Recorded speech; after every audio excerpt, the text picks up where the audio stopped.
student here in the horticulture department at Iowa State University.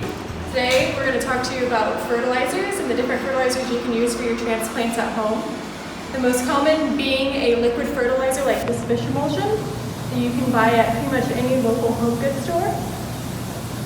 So on here, the fertilizer has a number at the bottom saying 241. It is 2% nitrogen, and for this we're going to add 1 teaspoon per gallon of water.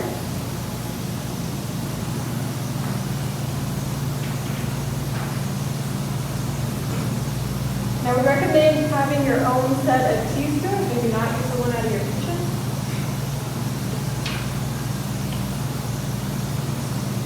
We'd add that in, give it a mix.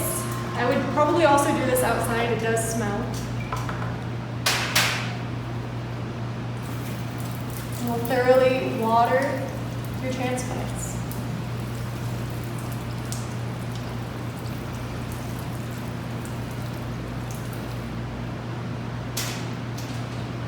Another type of fertilizer that you may be able to use is compost. The problem with compost is that nitrogen number that I showed you on this bottle isn't found in a bagged compost like this. And when you apply this, you'd want to have applied it at the time of seeding. So you would mix half of a part of compost to half of a part of soil, mix it up, and then apply it to your tray and seed on top of it.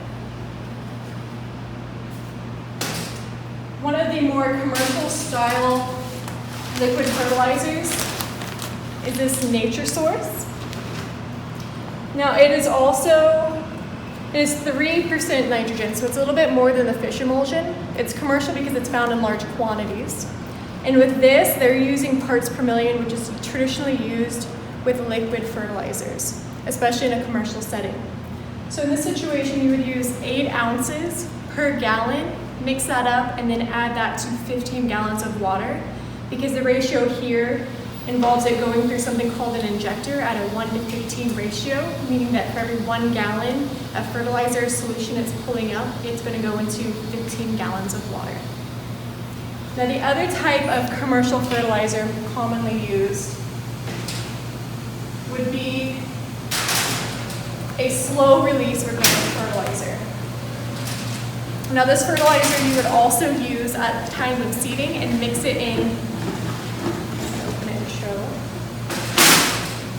Mix it in your substrate before you seed. Now it's very important that before you do your calculations, before you seed, you put the appropriate amount in. And so pre-measure your soil so that way you're not over-applying or under-applying. And to do that, you're going to calculate. Now on here, it recommends a medium rate for 10 pounds per yard. But of course your tray isn't in yards, your tray is going to be in milliliters, and you can usually find that on the manufacturing website. So for a 128 cell tray, it's going to be 25 milliliters per cell, which works out to 3,200 milliliters. Okay, 1 yard is 764,555 milliliters. So that breaks down to roughly 1 tray has 0.0042 yards of liquid capacity. So if you work out that math, if it recommends 10 pounds per yard, you're going to multiply 10 by that 0.0042. There is approximately for every 1 pound, there's 453.59 grams. So that math works out to 19 grams of fertilizer per 128 cell tray. And remember, when you weigh it out, I did it in grams here because most people have a kitchen scale that will measure grams. You're going to fill your tray first, dump it out into another container, add your 19 grams of fertilizer, mix it up, refill your tray, and then seed on top of it. So then, after you've fertilized, these transplants are ready to go out into the fields. And once again, if you guys are gardening alone like me, you don't have to wear gloves and masks, but make sure if you're gardening with somebody else, you guys are using a mask and gloves. And thank you for watching.